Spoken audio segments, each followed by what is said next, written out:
أعوذ بالله من الشيطان الرجيم. بسم الله الرحمن الرحيم. والذاريات ذروا فالحاملات وقرا فالجاريات يسرا فالمقسمات أمرا إنما توعدون لصادق وإن الدين لواقع والسماء ذات الحبك إنكم لفي قول مختلف يؤفك عنه من أفك قتل الخراصون الذين هم في غمرة ساهون يسألون أيان يوم الدين يوم هم على النار يفتنون ذوقوا فتنتكم هذا الذي كنتم به تستعجلون إن المتقين في جنات وعيون آخذين ما آتاهم ربهم إنهم كانوا قبل ذلك محسنين كانوا قليلا من الليل ما يهجعون وبالأسحار هم يستغفرون وفي أموالهم حق للسائل والمحروم وفي الأرض آيات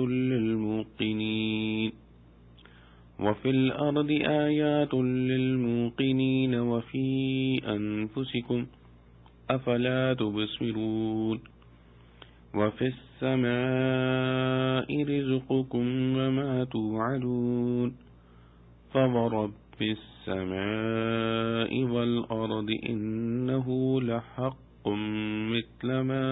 أنكم تنطقون. سورۃ الذاریات. سورہ ذاریات مکہ میں نازل ہوئی اور اس کی 60 آیتیں ہیں اور 3 رکوع. شروع اللہ کے نام سے جو بے حد مہربان نہایت رحم والا ہے. قسم ہے ان ہواؤں کی جو بکھیرتی ہیں اڑا کر، پھر اٹھانے والیاں بوجھ کو، پھر چلنے والیاں نرمی سے، پھر بانٹنے والیاں حکم سے. بے شک جو وعدہ کیا ہے تم سے سو سچ ہے اور بے شک انصاف ہونا ضرور ہے. قسم ہے آسمان جال دار کی، تم پڑ رہے ہو ایک جھگڑے کی بات میں. اس سے باز رہے وہی جو پھیرا گیا، مارے گئے اٹکل دوڑانے والے وہ جو غفلت میں ہیں بھول رہے. پوچھتے ہیں کب ہے دن انصاف کا، جس دن وہ آگ پر الٹے سیدھے پڑیں گے. چکھو مزہ اپنی شرارت کا، یہ ہے جس کی تم جلدی کرتے تھے. البتہ ڈرنے والے باغوں میں ہیں اور چشموں میں. لیتے ہیں جو دیا ان کو ان کے رب نے. وہ تھے اس سے پہلے نیکی والے، وہ تھے رات کو تھوڑا سوتے اور صبح کے وقتوں میں معافی مانگتے. اور ان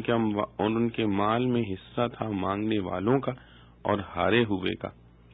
اور زمین میں نشانیاں ہیں یقین لانے والوں کے واسطے اور خود تمہارے اندر. سو کیا تم کو سوجتا نہیں؟ اور آسمان میں ہے روزی تمہاری اور جو تم سے وعدہ کیا گیا. سو قسم ہے رب آسمان اور زمین کی کہ یہ بات تحقیق ہے جیسے کہ تم بولتے ہو. خلاصہ تفسیر. قسم ہے ان ہواؤں کی جو غبار وغیرہ کو اڑاتی ہیں، پھر ان بادلوں کی جو بوجھ یعنی بارش کو اٹھاتے ہیں، پھر ان کشتیوں کی جو نرمی سے چلتی ہیں، پھر ان فرشتوں کی جو حکم کے موافق اہل ارض میں چیزیں تقسیم کرتے ہیں. مثلا جہاں جس قدر بارش کا حکم ہوتا ہے جو معدہ ہے رزق کا، وہاں بادلوں کے ذریعے سے اسی قدر پہنچاتے ہیں. اسی طرح حسب حدیث رحم مادر میں بچے کی صورت میں مذکر و مؤنث پوچھ کر بناتے ہیں اور سکینہ اور روب بھی تقسیم کرتے ہیں. آگے ان قسموں کا جواب ہے کہ تم سے جس قیامت کا وعدہ کیا جاتا ہے وہ بالکل سچ ہے اور اعمال کی جزا و سزا ضرور ہونے والی ہے۔ ان قسموں میں اشارہ ہے استدلال کی طرف، یعنی یہ سب تصرفات عجیبہ قدرت الہیہ سے ہونا دلیل ہے عظمت قدرت کی۔ پھر ایسی عظیم القدرت ذات کو قیامت کا واقع کرنا کیا مشکل ہے؟ اور تفسیر ان کلمات کی جن کی آیات مذکورہ میں قسم کھائی گئی ہے، در منصور میں حدیث مرفوع سے اسی طرح نقل کی ہے جو آگے آتی ہے، اور تخصیص ان چیزوں کی شاید اس لیے ہو کہ اس میں اشارہ ہو گیا مخلوق کی اصناف مختلفہ کی طرف، چنانچہ ملائکہ سماویات میں سے ہیں اور ریاح و سفن کشتیاں ارضیات میں سے، اور صحاب کائنات جو یعنی فضائی مخلوقات میں سے، اور ارضیات میں دو چیزیں جن میں ایک آنکھ سے نظر آتی ہے دوسری نظر نہیں آتی، شاید اس لیے آئی ہوں کہ قیامت کے متعلق ایک مضمون پر خود آسمان کی قسم ہے، جیسے اوپر سماویات کی تھی، یعنی قسم ہے آسمان کی جس میں فرشتوں کے چلنے کے راستے، کقولہ تعالی وَلَقَدْ خَلَقْنَا فَوْقَكُمْ سَبْعَ طَرَائِقَ۔ آگے جواب قسم ہے کہ تم یعنی سب لوگ قیامت کے بارے میں مختلف گفتگو میں ہو، کوئی تصدیق کرتا ہے کوئی تکذیب کرتا ہے۔ وَهَذَا كَقَوْلِهِ تَعَالَى عَنِ النَّبَإِ الْعَظِيمِ الَّذِي هُمْ فِيهِ مُخْتَلِفُونَ۔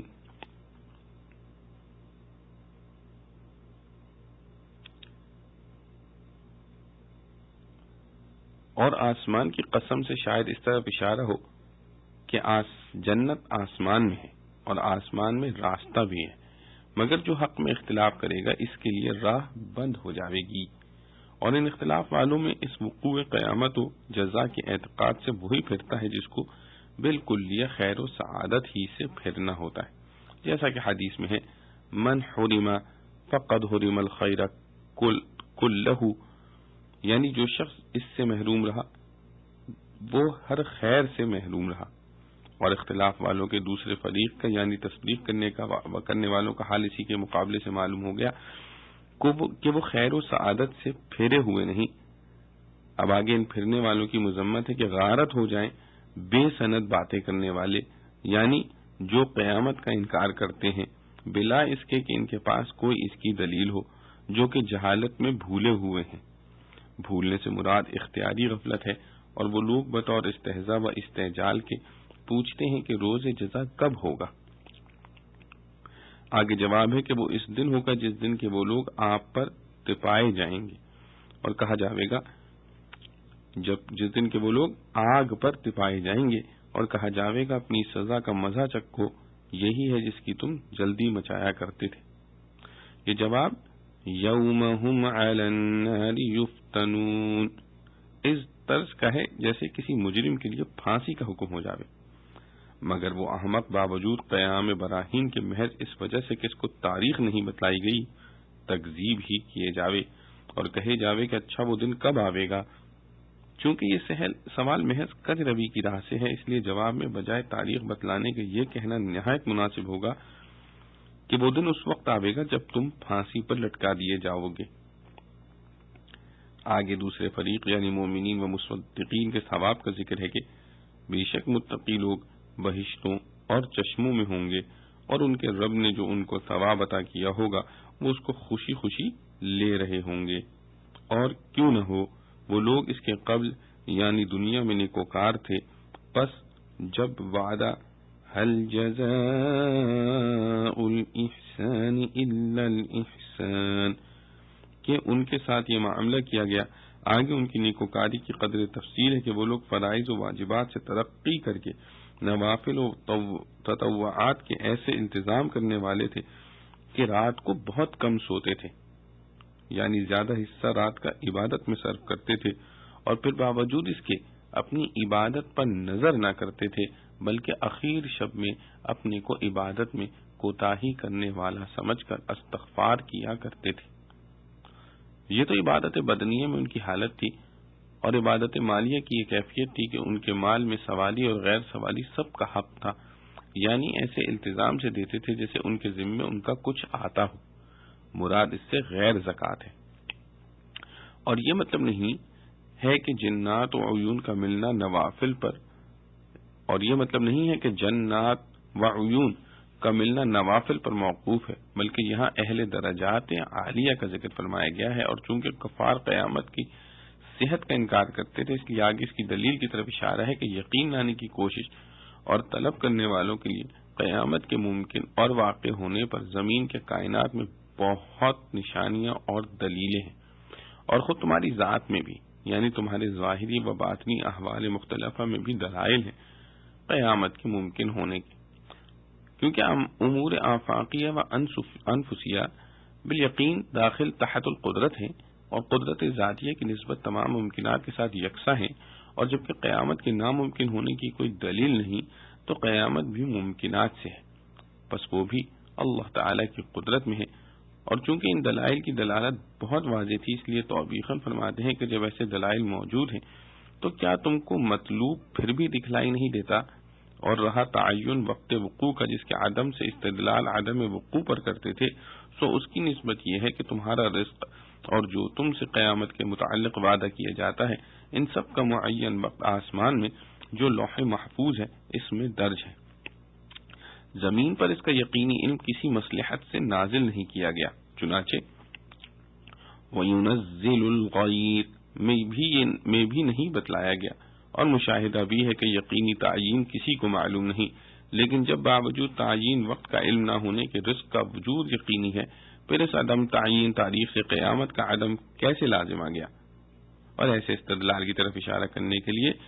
ما توعدون کے ساتھ رزقکم بڑھا دیا گیا۔ آگے اسی پر تفریح فرماتے ہیں کہ جب نفی کی کوئی دلیل نہیں اور اثبات کی دلیل ہے تو قسم ہے آسمان اور زمین کے پروردگار کی کہ وہ روز جزا برحق ہے، اور ایسا یقینی جیسا تم باتیں کر رہے ہو، کبھی اس میں شک نہیں ہوتا، اسی طرح اس کو یقینی سمجھو۔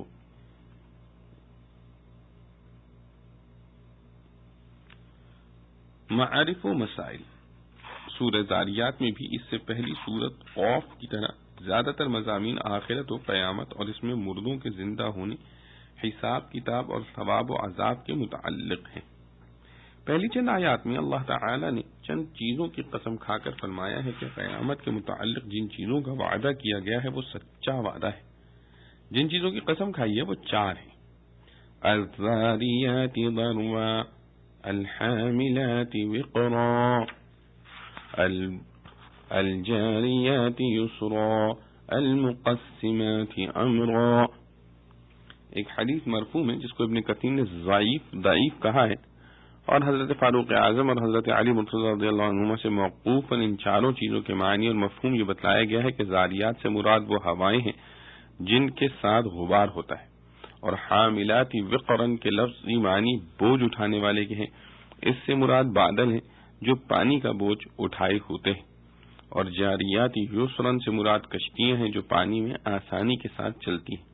اور مقسمات امرن سے مراد وہ فرشتے ہیں جو اللہ تعالی کی طرف سے عام مخلوقات میں رزق اور بارش کا پانی اور تکلیف و راحت کی مختلف اقسام تقدیر الہی کے مطابق تقسیم کرتے ہیں۔ تفسیر ابن کثیر، قرطبی اور در منثور میں یہ روایات موقوفہ و مرفوعہ مذکور ہیں۔ وَالسَّمَاءِ ذَاتِ الْحُبُكِ إِنَّكُمْ لَفِي قَوْلٍ مُخْتَلِفٍ۔ حبک حبیکہ کی جمع ہے۔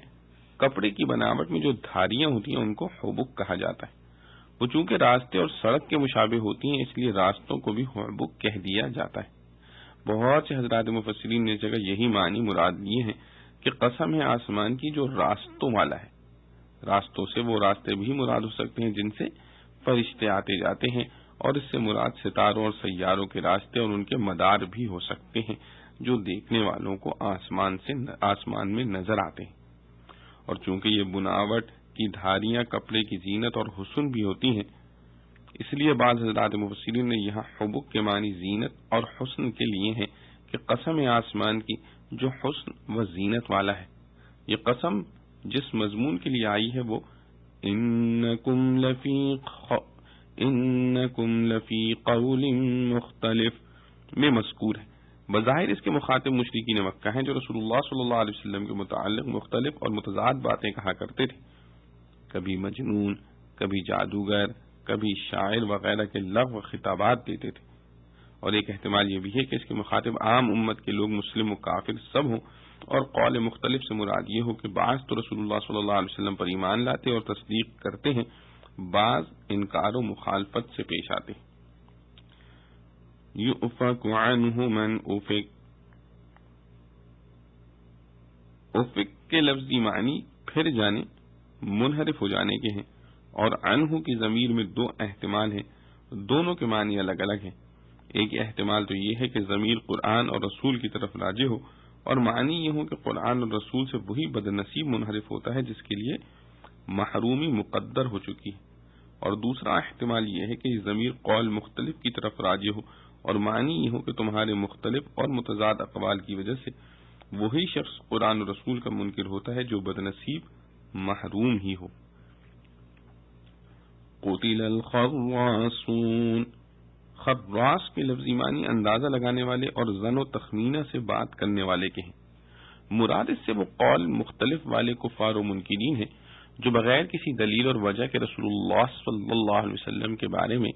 متضاد باتیں کہتے تھے، متضاد باتیں کہتے ہیں۔ اس لیے یہاں خراصون کا ترجمہ کذابون سے بھی کر دیا جائے تو بعید نہیں۔ ان کے لیے جملے میں بد دعا ہے جو در حقیقت لعنت کے معنی میں ہے۔ کفار کے ذکر کے بعد مومنین متقین کا ذکر کئی آیتوں میں آیا ہے۔ عبادت میں شب بیداری اور اس کی تفصیل۔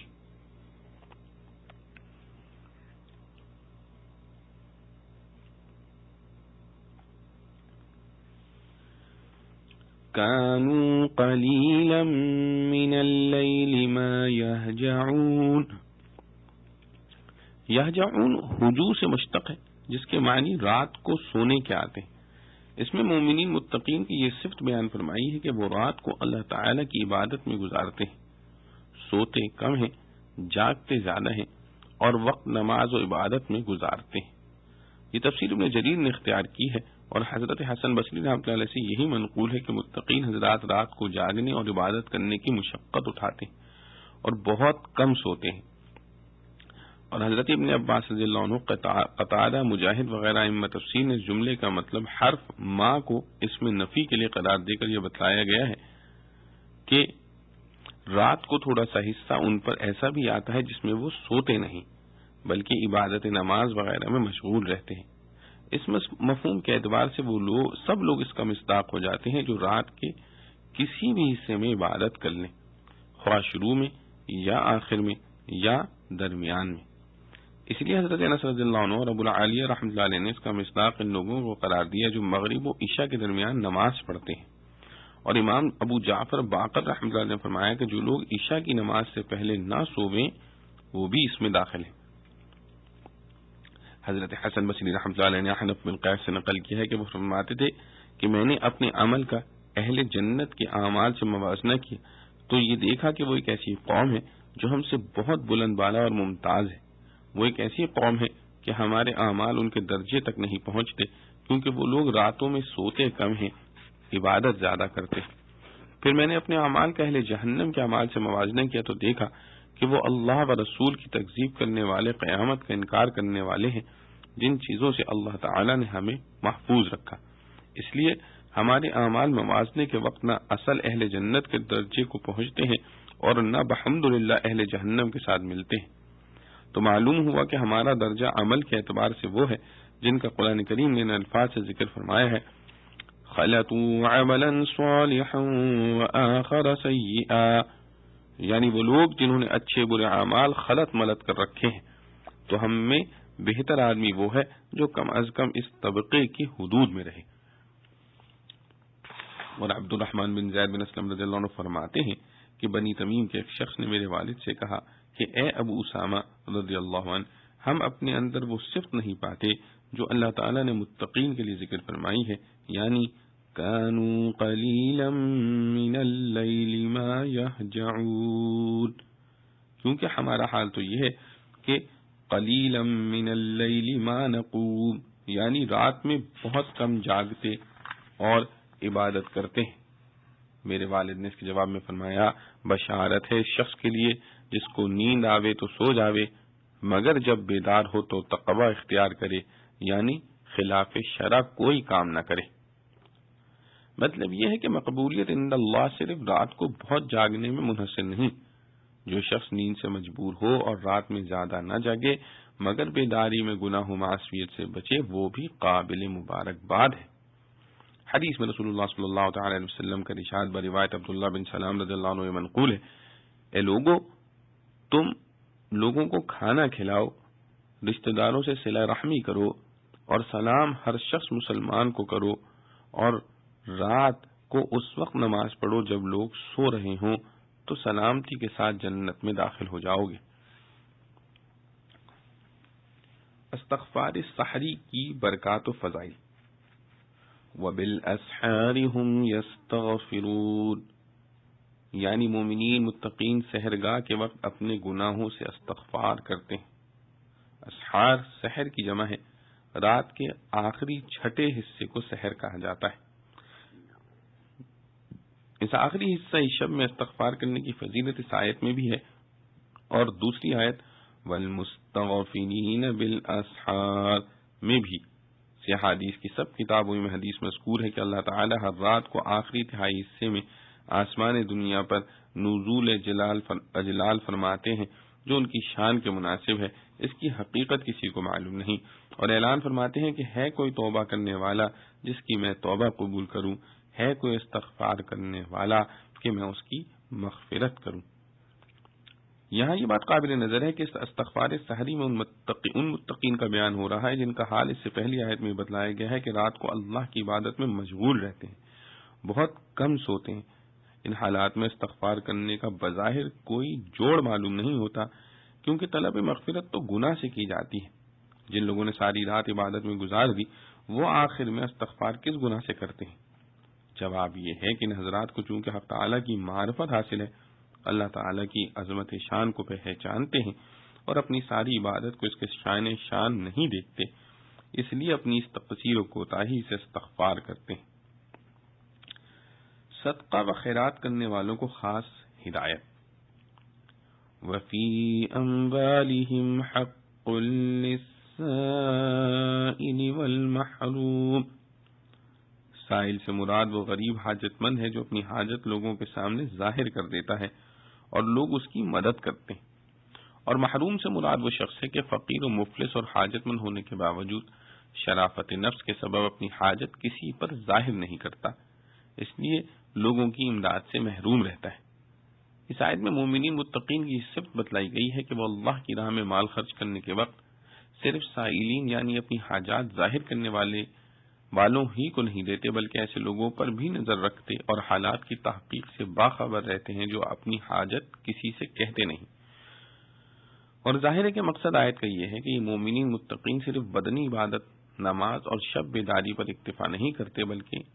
مالی عبادت میں بھی ان کا بڑا حصہ رہتا ہے کہ سائلین کے علاوہ ایسے لوگوں پر بھی نظر رکھتے ہیں جو شرافت کے سبب اپنی حاجت کسی پر ظاہر نہیں کرتے۔ مگر اس مالی عبادت کا ذکر قرآن کریم نے اس عنوان سے فرمایا وَفِي أَمْوَالِهِمْ حَقٌّ، یعنی یہ لوگ جن فقراء و مساکین پر خرچ کرتے ہیں ان پر کوئی احسان نہیں جتلاتے، بلکہ یہ سمجھ کر دیتے ہیں کہ ہمارے اموال خدا داد میں ان کا بھی حق ہے، اور حقدار کا حق اس کو پہنچا دینا کوئی احسان نہیں ہوا کرتا، بلکہ ایک حق اور ذمہ داری سے اپنی سبکدوشی ہوتی ہے۔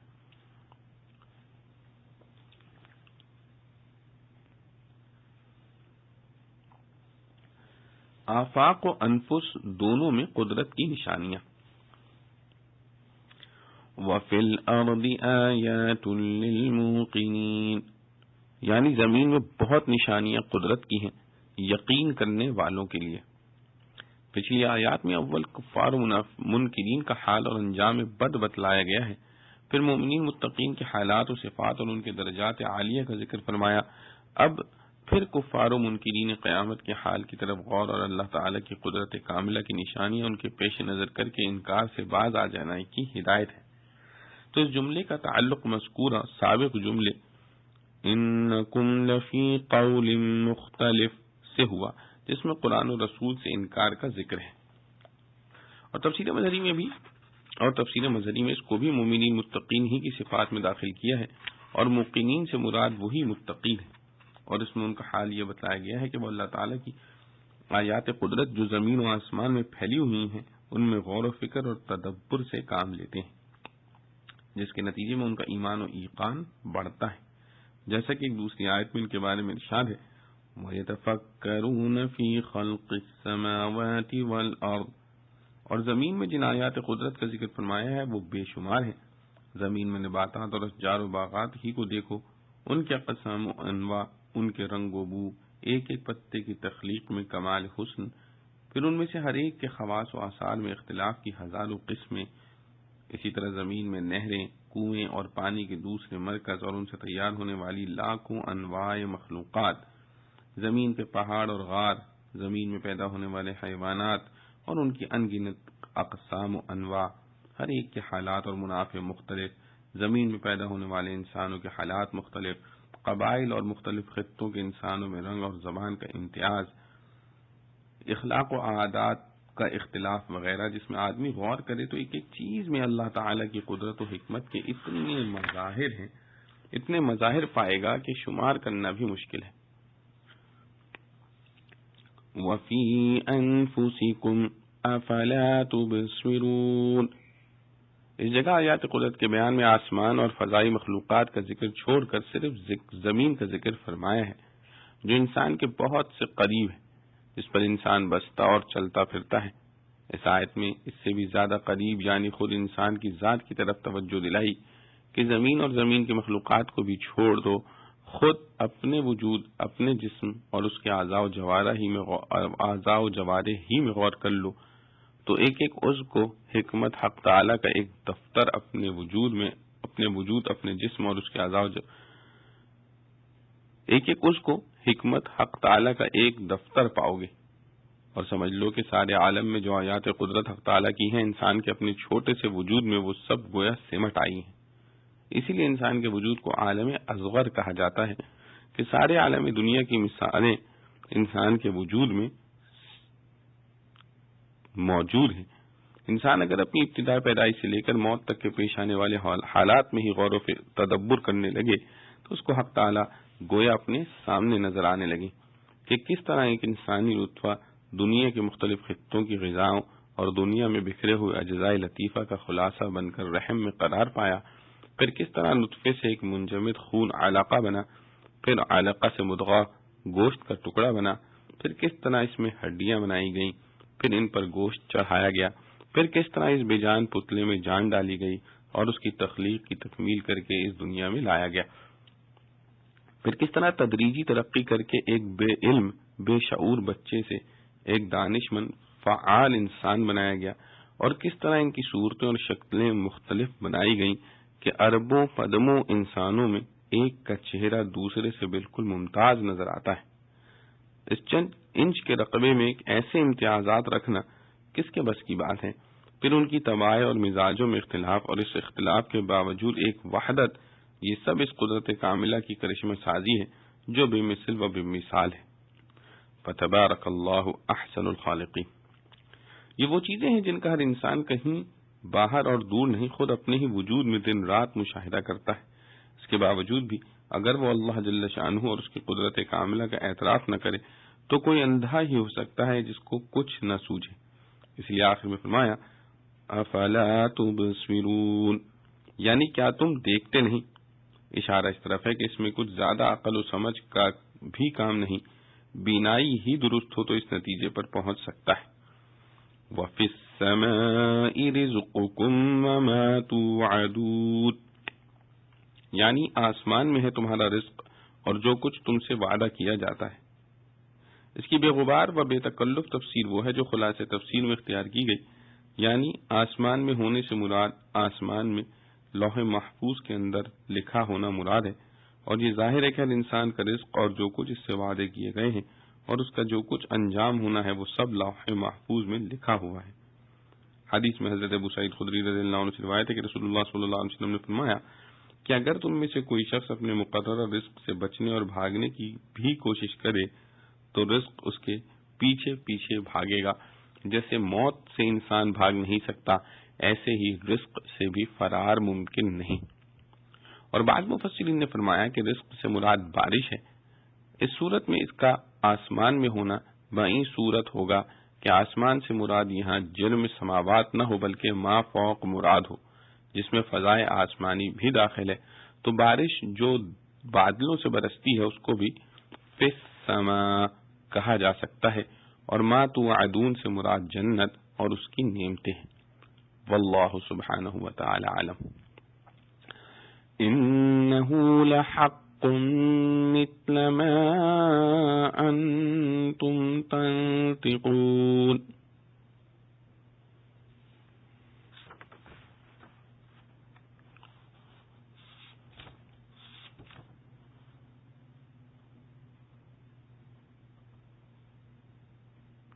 انہ لحق مثل ما انکم تنطقون، یعنی جس طرح تمہیں اپنے اپنے کلام کرنے میں کوئی شبہ نہیں ہوتا، اسی طرح قیامت کا آنا بھی ایسا ہی واضح اور کھلا ہوا ہے، اس میں کسی شک و شبے کی گنجائش نہیں۔ انسان کے محسوسات جو دیکھنے، سننے، چکھنے، چھونے اور سونگنے سے متعلق ہیں، ان سب میں سے اس جگہ نطق یعنی بولنے کو خاص طور سے انتخاب شاید اس لیے کیا کہ مذکورہ سب محسوسات میں کبھی کبھی کسی مرض وغیرہ کے سبب سے التباس ہو جاتا ہے۔ دیکھنے سننے میں فرق ہو جانا معروف ہے، بیماری میں ذائقہ بعض اوقات خراب ہو کر میٹھے کو کڑوا بتلانے لگتا ہے، مگر نطق بگویائی ایسی چیز ہے کہ اس میں کسی دھوکے اور تلبیس کا شائبہ نہیں ہو سکتا۔ هل أتاك حديث ضيف إبراهيم المكرمين إذ دخلوا عليه فقالوا سلاما قال سلام قوم منكرون فراغ إلى أهله فجاء بعجل سمين فقربه إليهم قال ألا تأكلون فأوجس منهم خيفة قالوا لا تخف وبشره بغلام عليم فأقبلت امرأته في صرة فصكت وجهها وقالت عجوز عقيم قالوا كذلك قال ربك إنه هو الحكيم العليم۔ کیا پہنچی ہے تجھ کو بات ابراہیم کے مہمانوں کی جو عزت والے تھے؟ جب اندر پہنچے اس کے پاس تو بولے سلام، وہ بولا سلام ہے، یہ لوگ ہیں اوپرے۔ پھر دوڑا اپنے گھر کو تو لے آیا ایک بچھڑا گھی میں تلا ہوا، پھر ان کے سامنے رکھا، کہا کیوں تم کھاتے نہیں؟ پھر جی میں گھبرایا ان کے ڈر سے، بولے تو مت ڈر، اور خوشخبری دی اس کو ایک لڑکے ہوشیار کی۔ پھر سامنے سے آئی اس کی عورت بولتی ہوئی، پھر پیٹا اپنا ماتھا اور کہنے لگی کہیں بڑھیا بانجھ۔ وہ بولے یوں ہی کہا تیرے رب نے، وہ جو ہے وہی ہے حکمت والا خبردار۔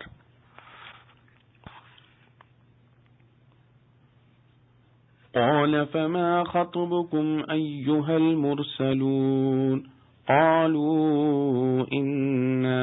أرسلنا إلى قوم مجرمين لنرسل عليهم حجارة من طين مسومة عند ربك للمسرفين فأخرجنا من كان فيها من المؤمنين فما وجدنا فيها غير بيت من المسلمين وتركنا فيها آية للذين يخافون العذاب الأليم وفي موسى إذ أرسلناه إلى فرعون بسلطان مبين فتولى بركنه وقال ساحر أو مجنون فأخذناه وجنوده فنبذناهم في اليم وهو مليم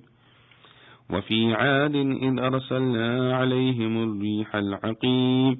ما تذر من شيء أتت عليه إلا جعلته كالرميم وفي ثمود إذ قيل لهم تمتعوا حتى حين فعتوا عن أمر ربهم فأخذتهم الصاعقة وهم ينظرون فما استطاعوا من قيام وما كانوا منتصرين وقوم نوح من قبل كأنهم كانوا قوما فاسقين. بولا پھر کیا مطلب ہے تمہارا اے بھیجے ہوئے؟ وہ بولے ہم کو بھیجا گیا ہے ایک گنہگار قوم پر کہ چھوڑیں ہم ان پر پتھر مٹی کے نشان پڑے ہوئے تیرے رب کے یہاں سے حد سے نکل چلنے والوں کے لیے. پھر بچا نکالا ہم نے جو تھا وہاں ایمان والا، پھر نہ پایا ہم نے اس جگہ سوائے ایک گھر کے مسلمانوں سے، اور باقی رکھا ہم نے اس میں نشان ان لوگوں کے لیے جو ڈرتے ہیں عذاب دردناک سے. اور نشانی ہے موسیٰ کے حال میں جب بھیجا ہم نے اس کو فرعون کے پاس دے کر کھلی سند، پھر اس نے منہ موڑ لیا اپنے زور پر اور بولا یہ جادوگر ہے یا دیوانہ. پھر پکڑا ہم نے اس کو اور اس کے لشکروں کو، پھر پھینک دیا ان کو دریا میں اور اس پر لگا الزام. اور نشانی ہے عاد میں جب بھیجی ہم نے ان پر ہوا خیر سے خالی، نہیں چھوڑتی کسی چیز کو جس پر گزرے کہ نہ کر ڈالے اس کو جیسے چورا. اور نشانی ہے ثمود میں جب کہا ان کو برت لو ایک وقت تک، پھر شرارت کرنے لگے اپنے رب کے حکم سے، پھر پکڑا ان کو کڑک نے اور وہ دیکھتے تھے، پھر نہ ہو سکا ان سے کہ اٹھیں اور نہ ہوئے کہ بدلہ لیں. اور ہلاک کیا نوح کی قوم کو اس سے پہلے، تحقیق وہ تھے لوگ نافرمان.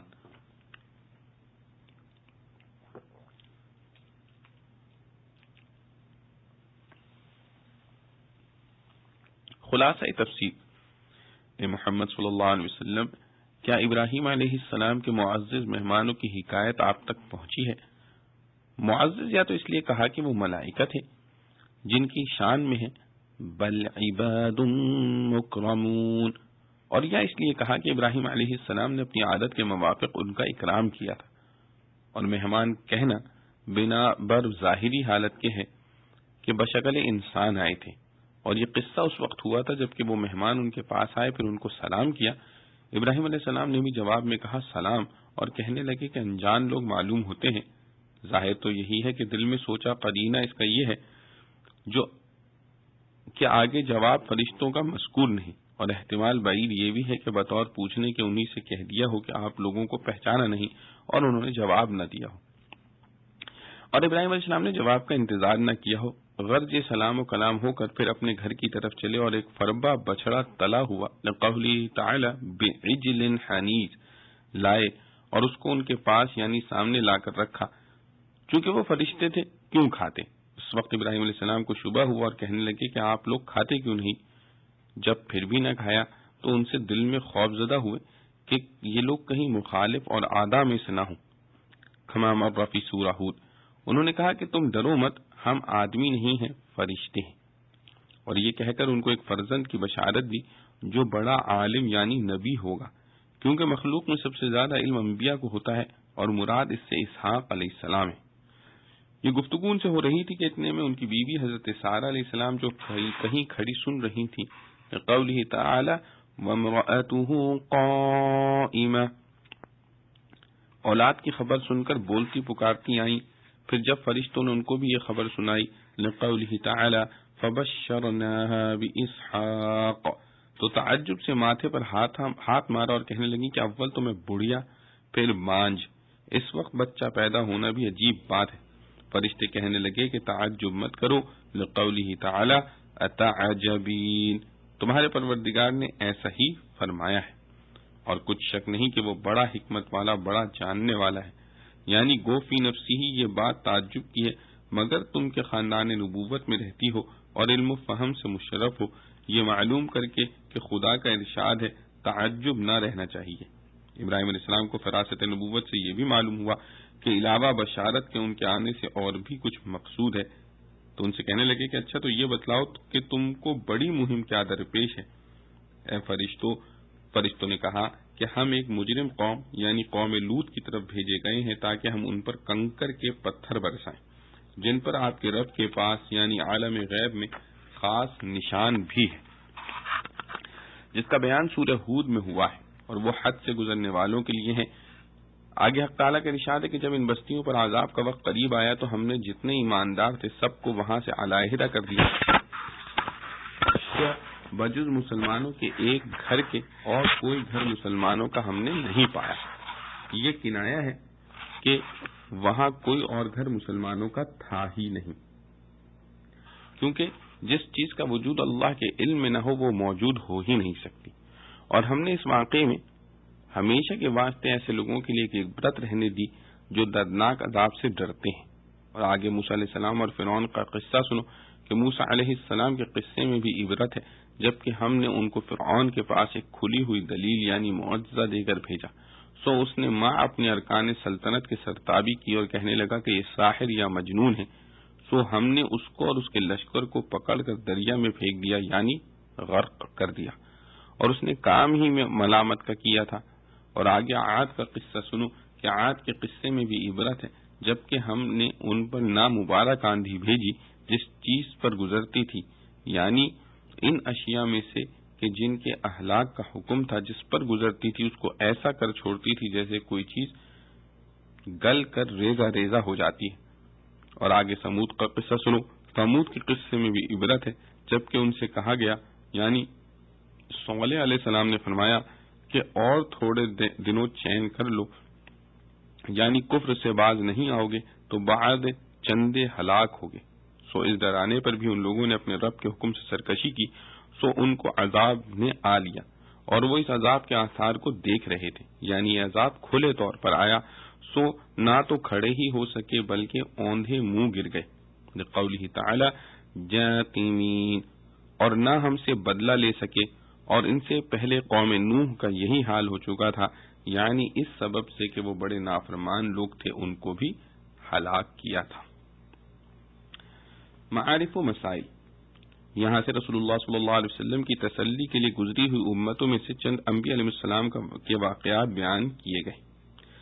کیے گئے ہیں۔ فَقَالُوا سَلَامًا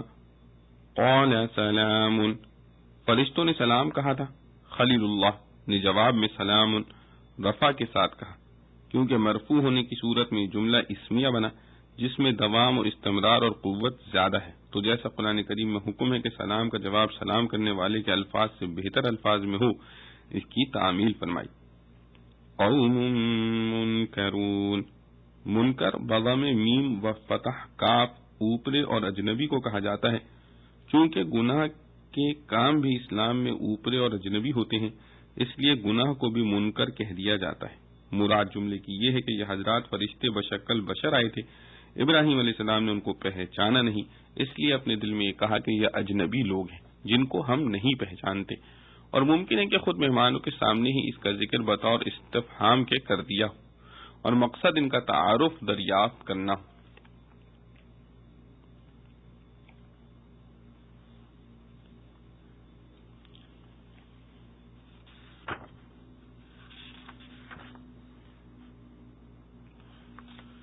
راغ الی اہلہ، راغ سے مشتق ہے جس کے معنی کسی جگہ سے کھسک جانے اور خفیہ طور پر چلے جانے کے ہیں۔ مطلب یہ ہے کہ ابراہیم علیہ السلام مہمانوں کے لیے کھانے کا انتظام کرنے کے لیے گھر میں اس طرح گئے کہ مہمانوں کو اٹھ کے جانے کی خبر نہ ہو، ورنہ وہ کھانا اور مہمانی لانے سے انکار کرتے۔ آداب مہمانی، ابن کثیر علیہ الرحمہ نے فرمایا کہ اس آیت میں مہمان کے لیے چند آداب میزبانی کی تعلیم ہے۔ پہلی بات تو یہ ہے کہ پہلے مہمانوں سے پوچھا نہیں کہ میں آپ کے لیے کھانا لاتا ہوں،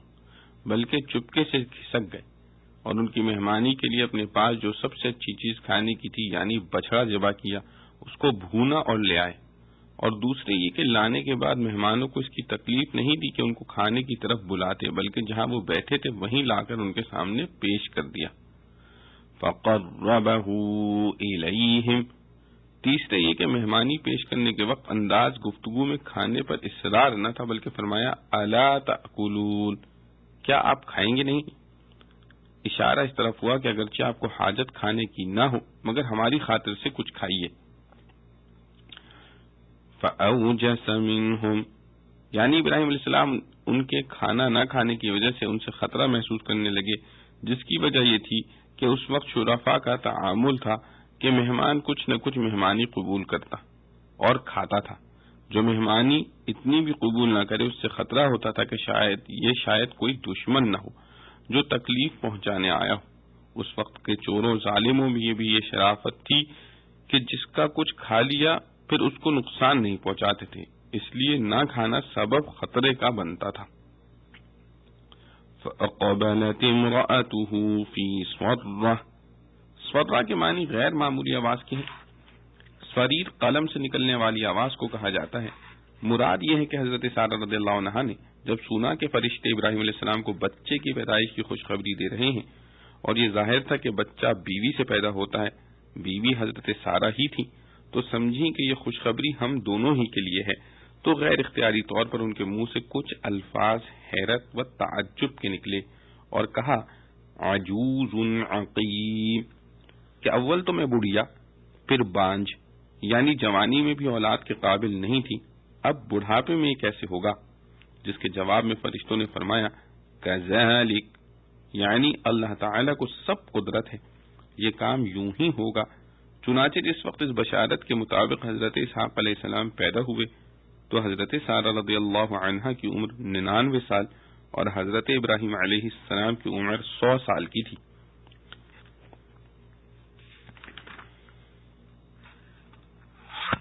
اس گفتگو میں جب حضرت ابراہیم علیہ السلام کو یہ معلوم ہو گیا کہ یہ مہمان اللہ کے فرشتے ہیں تو پوچھا کہ آپ کس مہم پر تشریف لائے ہیں.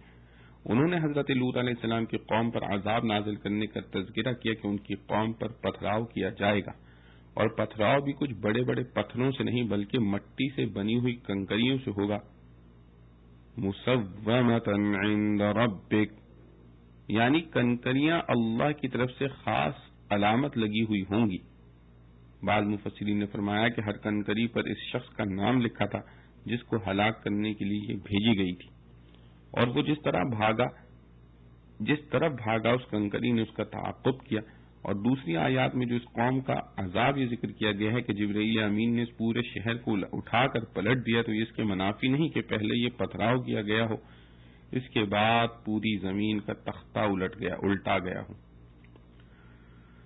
قوم لوط علیہ السلام کے بعد قوم موسیٰ علیہ السلام اور فرعون وغیرہ کا ذکر فرمایا. اس میں فرعون کو جب موسیٰ علیہ السلام نے پیغام حق دیا تو فرعون کا عمل یہ ذکر فرمایا فَتَوَلَّى بِرُكْنِهِ، یعنی فرعون موسیٰ علیہ السلام کی طرف سے رخ پھیر کر اپنی قوت یعنی اپنی فوج اور امرائے دولت کی طرف متوجہ ہو گیا. رکن کے لفظی معنی قوت کے ہیں. حضرت لوط علیہ السلام کے کلام میں او آوی الی رکن شدید اسی معنی کے لیے آیا ہے. اس کے بعد قوم عاد و ثمود اور آخر میں قوم نوح کا واقعہ بیان فرمایا. یہ واقعات اس سے پہلے کئی مرتبہ گزر چکے ہیں. وَالسَّمَاءَ بَنَيْنَاهَا بِأَيْدٍ وَإِنَّا لَمُوسِعُونَ وَالْأَرْضَ فَرَشْنَاهَا فَنِعْمَ الْمَاهِدُونَ وَمِن كُلِّ شَيْءٍ خَلَقْنَا زَوْجَيْنِ لَعَلَّكُمْ تَذَكَّرُونَ فَفِرُّوا إِلَى اللَّهِ إِنِّي لَكُمْ مِنْهُ نَذِيرٌ مُبِينٌ وَلَا تَجْعَلُوا مَعَ اللَّهِ إِلَٰهًا آخَرَ إِنِّي لَكُمْ مِنْهُ نَذِيرٌ مُبِينٌ كَذَلِكَ مَا أَتَى الَّذِينَ مِن قَبْلِهِم مِّن رَّسُولٍ إِلَّا قَالُوا سَاحِرٌ أَوْ مَجْنُونٌ أَتَوَاصَوْا بِهِ بَلْ هُمْ قَوْمٌ طَاغُونَ فَتَوَلَّ عَنْهُمْ فَمَا أَنْتَ بِمَلُومٍ وَذَكِّرْ فَإِنَّ الذِّكْرَىٰ تَنفَعُ الْمُؤْمِنِينَ. اور بنایا ہم نے آسمان ہاتھ کے بل سے اور ہم کو سب مقدور ہے،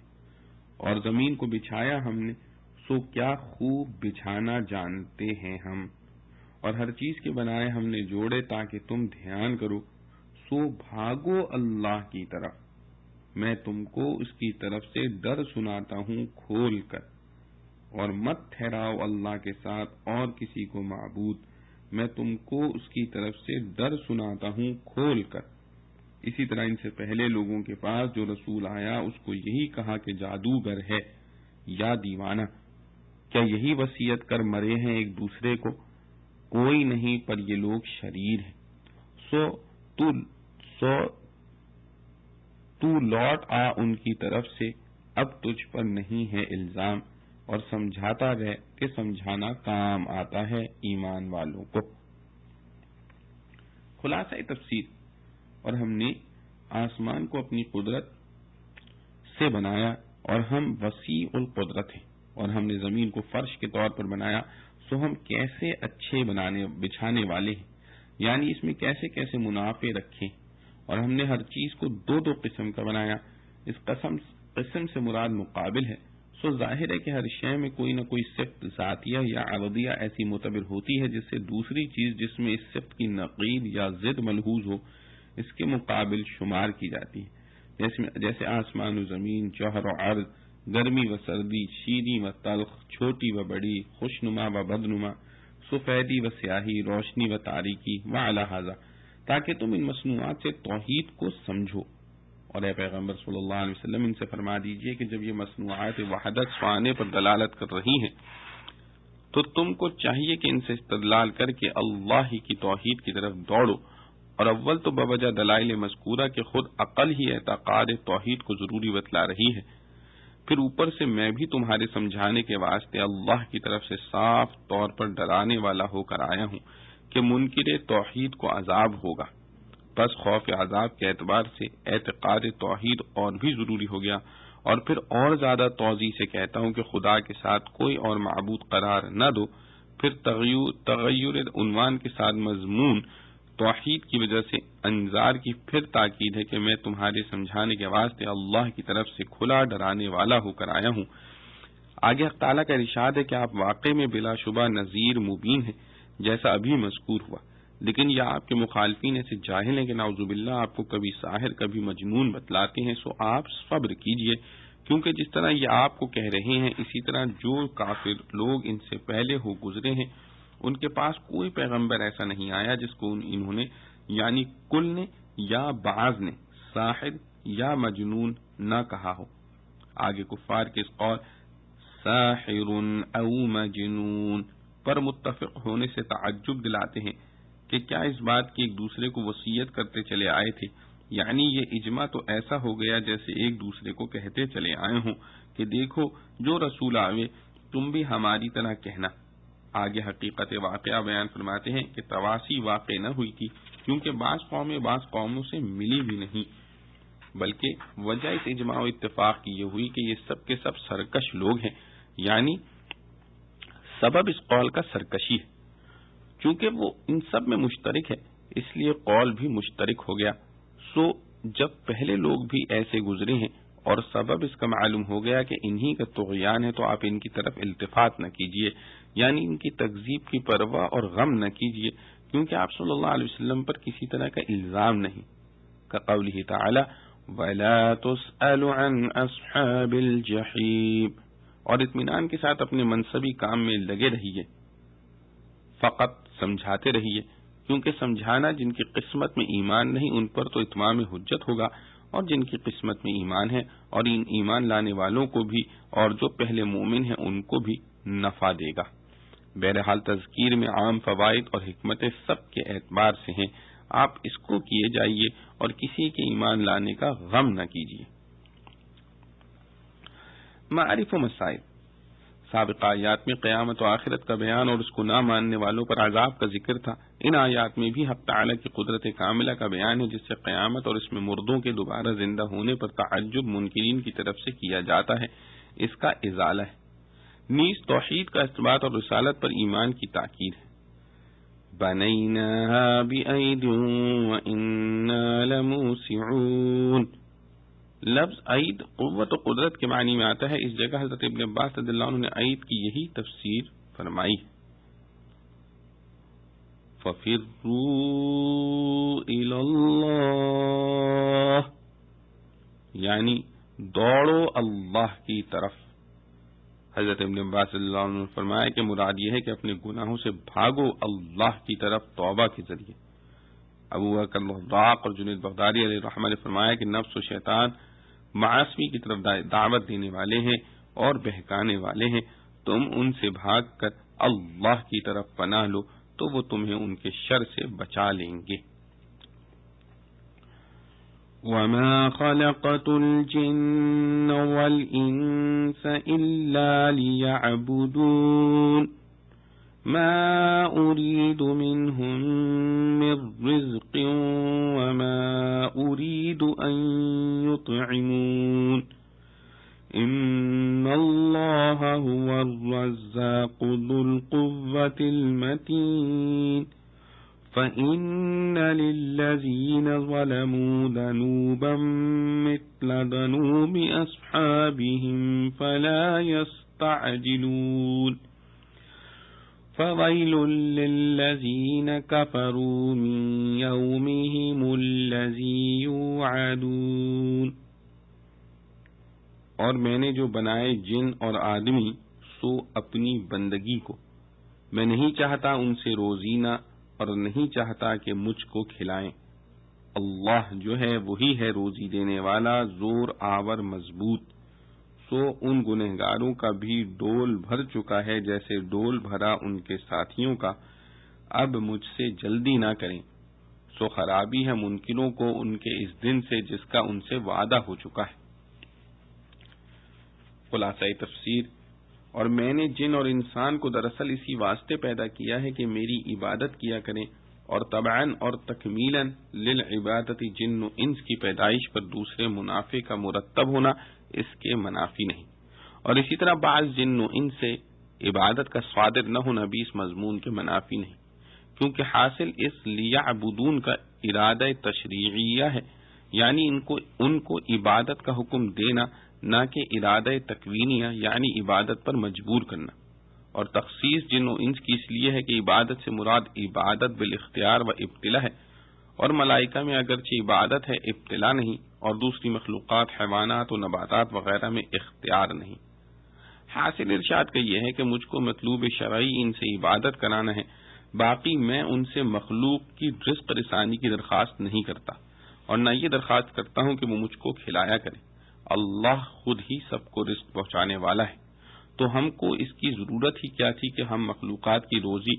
رسانی ان کے متعلق کرتے، اور وہ قوت والا نہایت قوت والا ہے کہ اس میں عجز و ضعف اور کسی قسم کی احتیاج کا عقلی احتمال بھی نہیں، تو ان سے کھانا مانگنے کا کوئی امکان ہی نہیں۔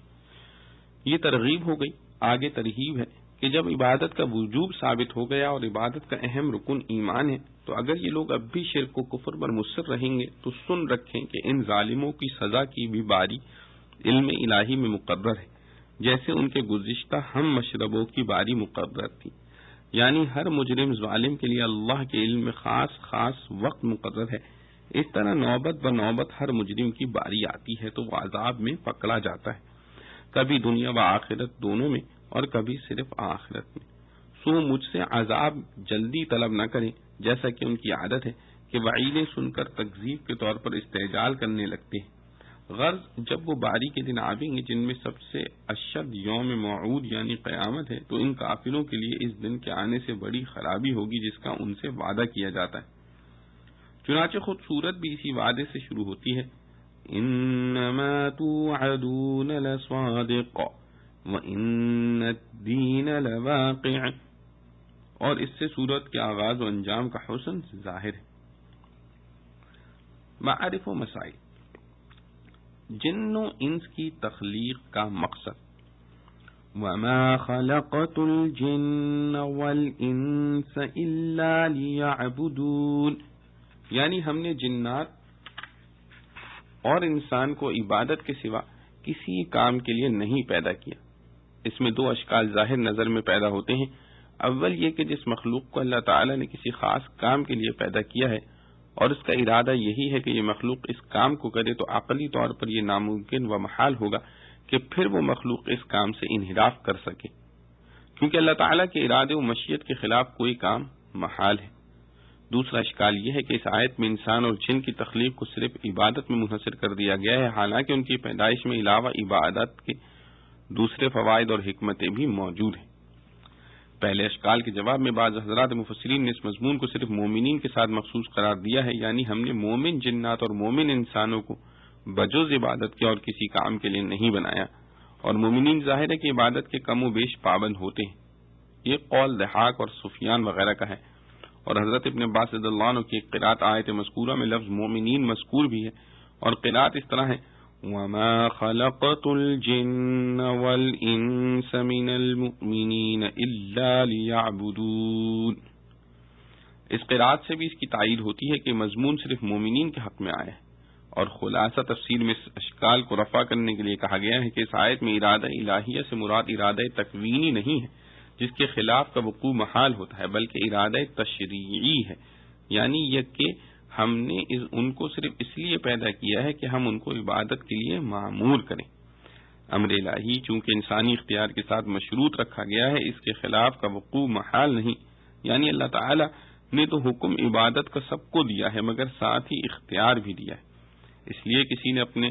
خودداد اختیار کو صحیح خرچ کیا، عبادت میں لگ گیا، کسی نے اس اختیار کو غلط استعمال کیا، عبادت سے منحرف ہو گیا. یہ قول حضرت علی کرم اللہ وجہہ سے بغوی رحمۃ اللہ نے نقل کیا ہے، اور زیادہ بہتر اور بے غبار توجیہ وہ ہے جو تفسیر مظہری میں کی گئی ہے کہ مراد آیت کی یہ ہے کہ ہم نے ان کی تخلیق اس انداز پر کی ہے کہ ان میں استعداد اور صلاحیت عبادت کرنے کی ہو. چنانچہ ہر جن و انس کی فطرت یہ استعداد قدرتی موجود ہے. ہر جن و انس کی فطرت میں یہ استعداد قدرتی موجود ہے. پھر کوئی اس استعداد کو صحیح مصرف میں خرچ کر کے کامیاب ہوتا ہے، کوئی اس استعداد کو اپنی معاصی اور شہوات میں ضائع کر دیتا ہے. اور اس مضمون کی مثال وہ حدیث ہے جس میں رسول اللہ صلی اللہ علیہ وسلم نے فرمایا ہر پیدا ہونے والا بچہ فطرت پر پیدا ہوتا ہے، پھر اس کے ماں باپ اس کو اس فطرت سے ہٹا کر کوئی یہودی بنا دیتا ہے، کوئی مجوسی. فطرت پر پیدا ہونے سے مراد اکثر علماء کے نزدیک دین اسلام پر پیدا ہونا ہے. تو جس طرح اس حدیث میں بتلایا گیا ہے کہ ہر انسان میں فطری اور خلقی طور پر اسلام و ایمان کی استعداد و صلاحیت رکھی جاتی ہے، پھر کبھی اس کے ماں باپ اس صلاحیت کو ضائع کر کے کفر کے طریقوں پر ڈالتے ہیں. اسی طرح اس آیت میں اِلَّا لِيَعْبُدُونَ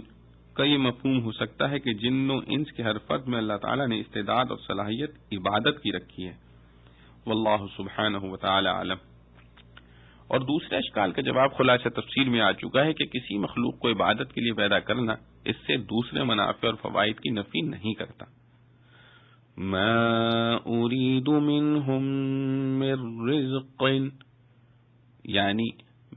میں جن و انس کو پیدا کر کے ان سے عام انسانوں کی عادت کے مطابق اپنا کوئی نفع نہیں چاہتا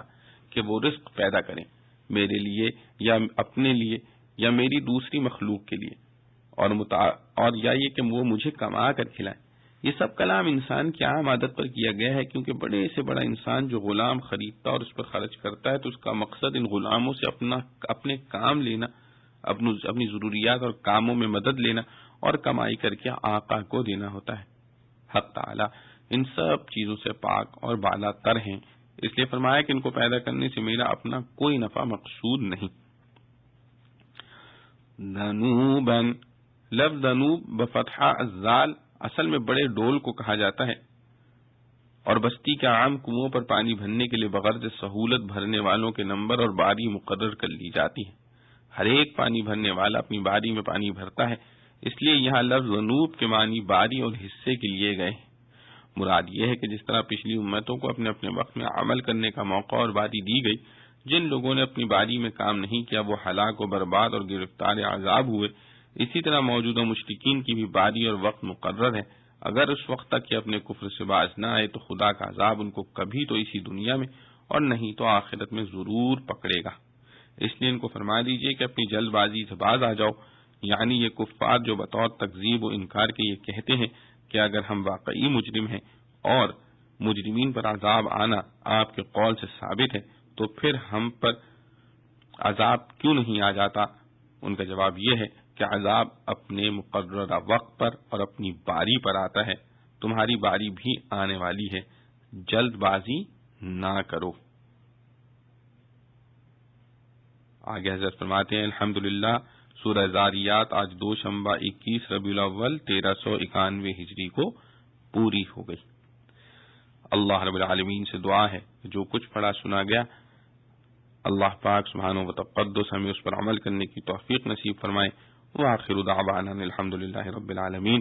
ربنا تقبل منا إنك أنت السميع العليم وتب علينا إنك أنت التواب الرحيم. سبحان ربك رب العزة عما يصفون وسلام على المرسلين الحمد لله رب العالمين.